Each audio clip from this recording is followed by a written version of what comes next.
given that China market is evolving so quickly, basically things are changing, if not on a daily basis, but definitely on a weekly and monthly basis.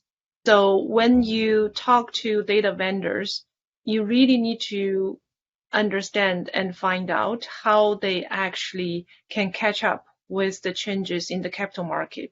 What I mean by that is, are they always the first to discover the data set that just become newly available, right? I'll just give you a very good example with my personal experience.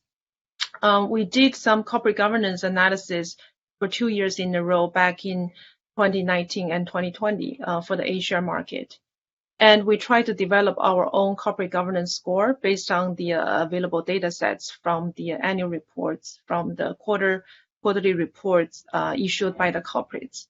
And then, of course, what we would look for in terms of from the data vendor is that who could provide the most comprehensive collection of these data. And then what I found out is, number one, for example, between 2019 and 2020, it's basically just a year over. There actually were multiple data sets that just became available over a year. For example, in our second year analysis, we were able to add gender diversification, basically the female representation on corporate boards, as a new metric into our framework. So just think about that, you know, how major data could become available in a very short period of time. And then we actually were also able to add another metric, which is publishing of ESG reports.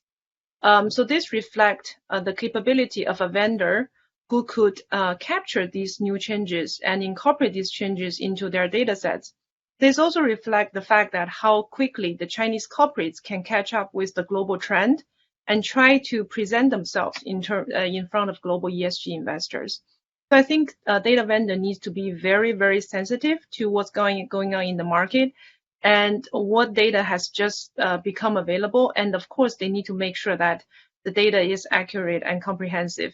We have over 4,000 companies listed in Asia. If a vendor tells me that I have gender diversity data available for you, and then they only have it for 50 companies, that means nothing to me, right? You need to have a large enough representation of a very big market to actually do meaningful analysis based on it.